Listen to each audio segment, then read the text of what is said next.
भाग 1 लापता दिल्ली 14 सितंबर 2022 में कोविड-19 महामारी की शुरुआत ने कई लोगों को बाहरी दुनिया से जुड़े रहने के लिए इलेक्ट्रॉनिक उपकरणों के अलावा कुछ भी नहीं होने के कारण अपने घरों तक सीमित कर दिया।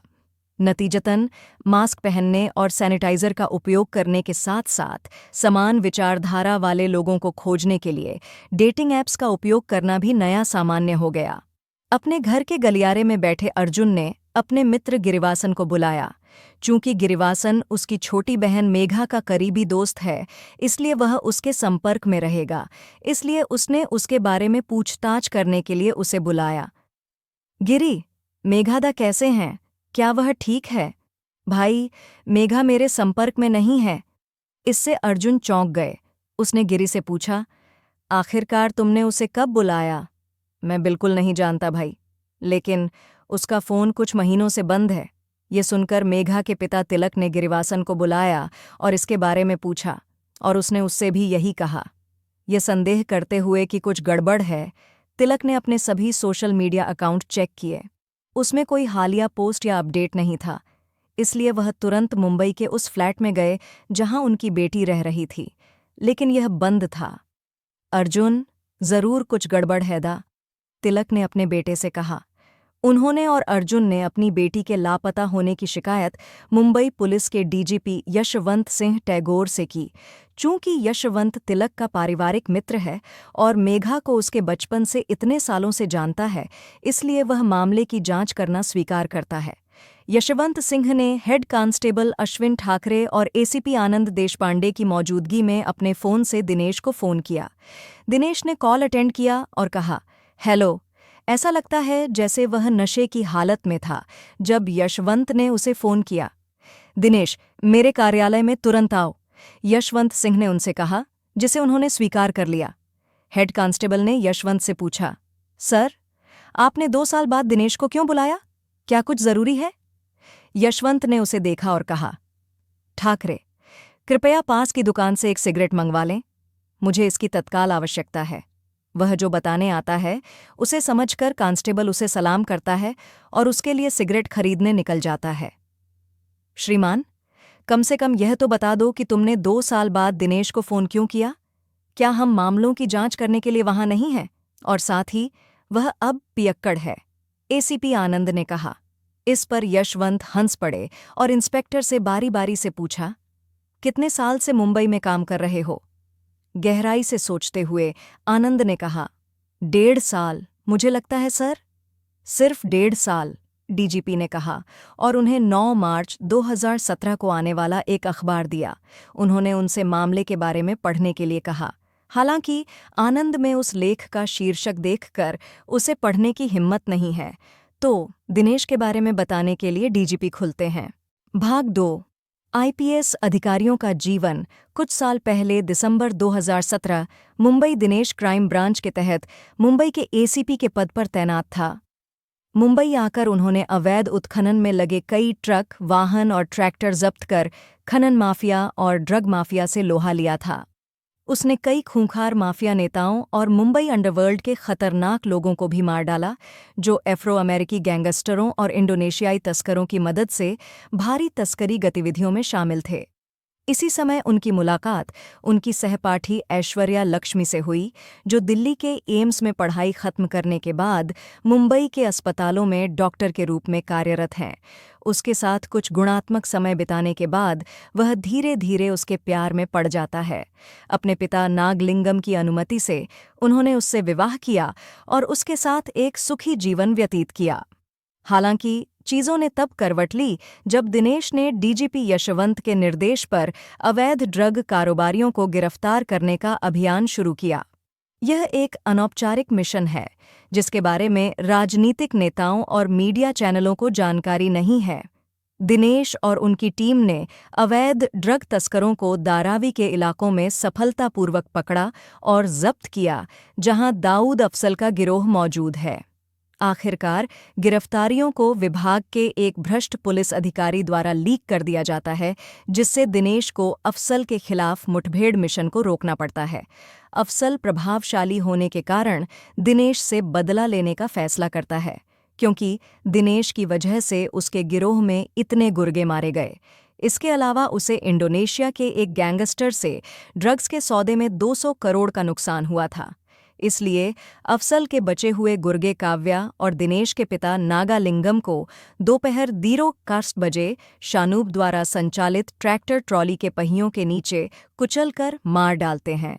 वर्तमान कानून ने दिनेश की यह बात नहीं मानी कि अफजल ने अपने परिवार को मार डाला। उन्होंने कोई सबूत नहीं होने का हवाला देते हुए उन्हें रिहा कर दिया। इसके परिणाम स्वरूप उन्होंने जवाहरलाल नेहरू के बंदरगाह पर कई लोगों की उपस्थिति में गुस्से में अफसल को मार डाला। इसके बाद मैंने उसे कुछ महीनों के लिए निलंबित कर दिया और वह धीरे धीरे नशे में हो गया। अपने परिवार की मौत को सहन करने में असमर्थ हो गया। यशवंत ने आनंद से कहा। उन्होंने कहा, मैंने आपको जो अखबार दिया था वह उत्तर प्रदेश में गुंडों द्वारा मारे गए एक आईपीएस अधिकारी के बारे में है। परिवार अभी भी न्याय की मांग कर रहा है। पुलिस की नौकरी इतनी आसान नहीं है आनंद, यह बहुत जटिल और तनावपूर्ण है।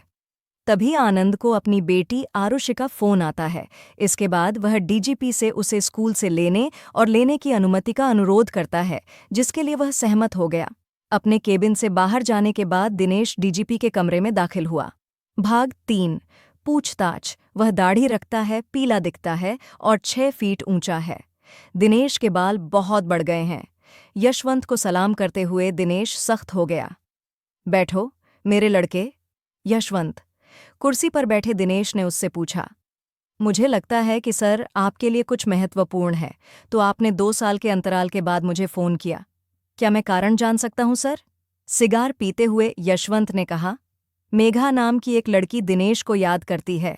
आपको उस मामले की जांच करनी है, इसलिए केवल मैंने आपको फ़ोन किया। यह सुनते ही दिनेश अपनी कुर्सी से उठ खड़े हुए। उन्होंने यह कहते हुए यशवंत पर निशाना साधा, मैं अब पुलिस विभाग में नहीं रहना चाहता, क्योंकि मैंने अपनी ईमानदारी के कारण अपने परिवार को खो दिया है। लेकिन यशवंत ने एक अखबार दिखाया जो बताता है जनता के लिए काम करने के लिए अपनी ईमानदारी और समर्पण के कारण कितने आईएएस और आईपीएस अधिकारियों ने अपनी जान गंवाई है। अखबार में 30 से ज्यादा लोग थे, उनके बैज और पेशे के साथ। यह देखकर दिनेश का हृदय परिवर्तन हो गया। मामले की जानकारी दिनेश को देते हुए यशवंत ने कहा, अब यह दिनेश पर निर्भर है, आपको एक सही निर्णय लेना होगा। कुछ देर रुककर उन्होंने आगे कहा, हमारी अपराध शाखा में बहुत सारे पुलिस अधिकारी हैं, लेकिन आप ही हैं जो इस मामले को बेहतर तरीके से संभाल सकते हैं। अपने घर वापस जाकर दिनेश ने अपनी आंखें बंद कर लीं और ऐश्वर्या के साथ कुछ यादगार पलों को याद किया, जैसे उसके गाल को चूमना, उसकी बाहों को पकड़ना और उसके साथ रोमांस करना। जीवन के बारे में उनके शब्द, दिनेश, जीने की सबसे बड़ी महिमा कभी न गिरने में है, बल्कि हर बार गिरकर उठ जाने में है। वह अपनी दाढ़ी मुंडवाता है और सैलून की दुकान पर जाता है, जहां वह अपने बालों को साफ सुथरा बनाता है। अगले दिन वह यशवंत द्वारा अपने घर में तैयार की गई मेघा की फाइल के माध्यम से जाता है, जिसके बाद वह उससे कार्यालय में मिलता है। आओ दिनेश, क्या आप इस मामले को उठाने के लिए तैयार हैं? मैं पहले से ही तैयार हूं सर। उसने मेघा का फ़ोन नंबर पूछा और उसके परिवार के सदस्यों को कार्यालय में बुलाने का अनुरोध भी किया, जिससे वह सहमत हो गया। उन्हें पूछताछ कक्ष में लाकर दिनेश ने मेघा के पिता तिलक और उसके भाई अर्जुन से उसके बारे में पूछताछ की। तिलक ने मेघा के बारे में दिनेश को बताना शुरू किया, हालांकि अर्जुन अनिच्छुक था। कुछ महीने पहले 2019 37 साल की मेघा महाराष्ट्र के पालघर की रहने वाली है। वह शांत, आज्ञाकारी और प्यार करने वाली लड़की है। उसके परिवार के सभी सदस्य उससे प्यार करते थे, विशेषकर उसके पिता तिलक और भाई अर्जुन, जो उससे अधिक देखभाल और स्नेह करते थे। लेकिन वह एक औसत छात्रा है। पढ़ाई पूरी करने के बाद उसने एक कॉल सेंटर में काम किया। 2019 में जब मेघा मुंबई में एक कॉल सेंटर में काम कर रही थी, तब उसकी मुलाकात 28 वर्षीय आफताब अमीन पूनावाला से मुंबई में एक डेटिंग ऐप के जरिए हुई।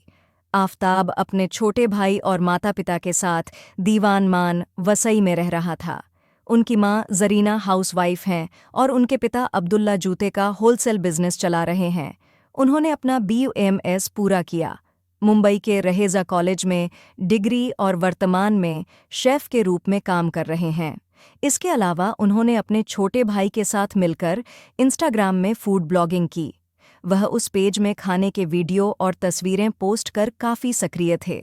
डेटिंग ऐप पर मिले मेघा और आफताब दिल से प्यार करने लगे। जब वे प्यार में थे तो 2019 में मेघा के घर यह मामला सामने आया। चूंकि लड़का एक मुस्लिम व्यक्ति है, इसलिए उसके परिवार ने उनके प्यार को स्वीकार करने से इनकार कर दिया, क्योंकि मेघा हिंदू हैं।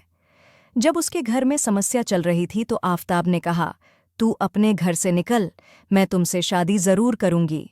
इसीलिए मेघा ने अपने माता पिता से उनके साथ रहने की अनुमति मांगी। उसके माता पिता जो शादी के लिए राज़ी नहीं हैं, वह इसके लिए भी राज़ी नहीं हैं। मेघा ने जो कहा उसका मतलब है, मैं बच्चा नहीं हूँ, मैं 25 वर्ष का हूँ, मुझे निर्णय लेने का अधिकार है, मैं अपने जीवन की देखभाल करूँगा।